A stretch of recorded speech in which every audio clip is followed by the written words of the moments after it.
Have you ever watched a room full of successful people ignore a child who only wanted someone to understand her? Imagine being surrounded by smiles, laughter, and expensive suits, yet feeling completely invisible. Now imagine that one stranger changes everything with nothing more than a few simple hand signs and a kind heart. Sometimes, the greatest miracle doesn't come from money or power. It comes from someone who chooses to see the person everyone else overlooks. This is the story of a little girl who felt forgotten, and a father whose quiet act of kindness changed more lives than he ever imagined. Before we begin, if stories that restore your faith in humanity warm your heart, don't forget to subscribe to Kindness Waves, leave a like, and share your thoughts in the comments below. Every like and every kind comment helps us spread more inspiring stories to people around the world. Now let's begin. The ballroom glittered with crystal chandeliers and polished marble floors. Business leaders, investors, and celebrities filled the room, laughing over expensive dinners and celebrating another successful year for one of the country's biggest companies. Standing near the entrance was 8-year-old Emily. Emily wore a beautiful blue dress and shiny white shoes. She looked just like any other little girl, except for the small hearing aids tucked behind her ears. Emily had been deaf since birth. She communicated through American Sign Language, but very few people around her knew how to sign.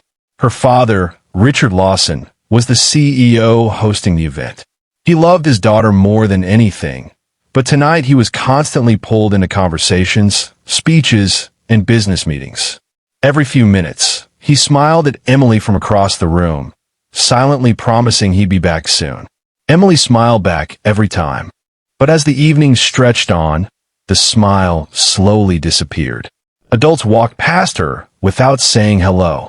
Some smiled politely, but quickly looked away when they realized she couldn't hear them. Other children glanced at her curiously before running off together. Emily sat alone in a corner, quietly folding and unfolding the ribbon on her dress. Across the room, Marcus Johnson noticed her. Marcus wasn't one of the wealthy guests. He worked for the hotel's maintenance department. That evening, he had stayed late to help the staff prepare for the event. Marcus was a single father raising his 10-year-old son, Isaiah. Years earlier, Isaiah's best friend had been deaf. Wanting his son to communicate without barriers, Marcus had spent months learning American Sign Language alongside him. At first, it had simply been something they learned together. Over time, it became part of who they were.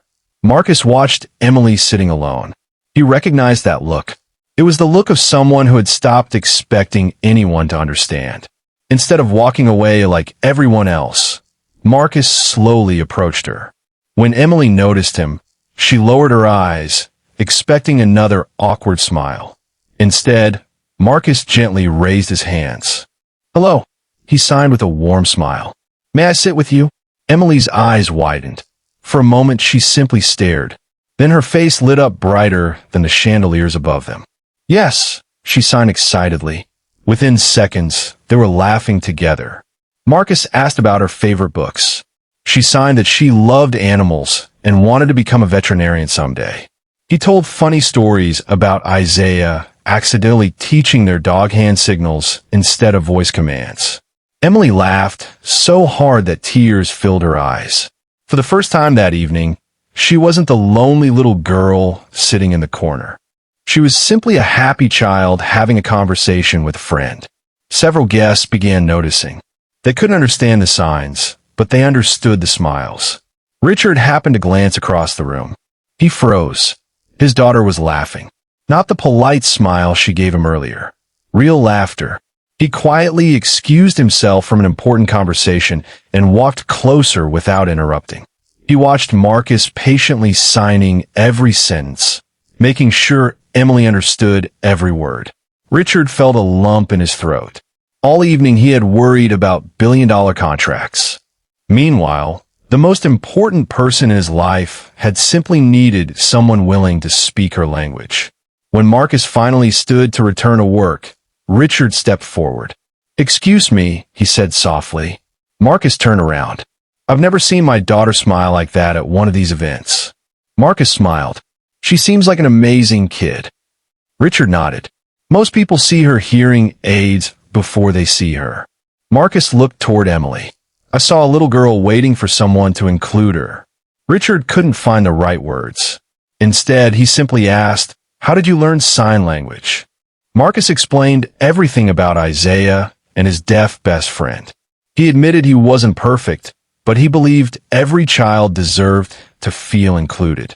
Richard stood silently for several seconds. Then he asked something Marcus never expected.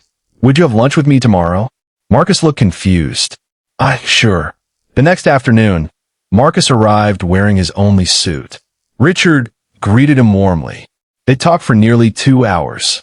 Marcus shared stories about raising Isaiah alone after his wife passed away years earlier. He spoke about working long hours, helping with homework, and teaching his son that kindness mattered more than money. Richard listened carefully.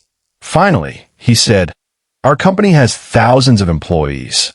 We invest in technology, buildings, and marketing." He paused. "But yesterday reminded me we've forgotten something much more important." A week later, Richard announced a new company initiative. Every employee would have the opportunity to learn basic American Sign Language. The company would improve accessibility for customers with hearing disabilities. Scholarships would be created for deaf students pursuing college degrees. Marcus was invited to help develop the inclusion program. At first, he thought they wanted him for a few meetings. Instead, they offered him a full-time position leading community outreach and accessibility projects. Marcus could hardly believe it. The salary meant he no longer had to work 2 jobs. Isaiah finally had his father home every evening. Emily became one of their closest family friends. Every Saturday, Marcus and Isaiah visited Richard and Emily. The children played together while the adults talked for hours. Emily taught Isaiah new signs. Isaiah taught Emily how to throw a perfect baseball. Their friendship grew stronger with every passing month. One afternoon, Emily asked Marcus a question. "Why did you come talk to me that night?" Marcus smiled before answering.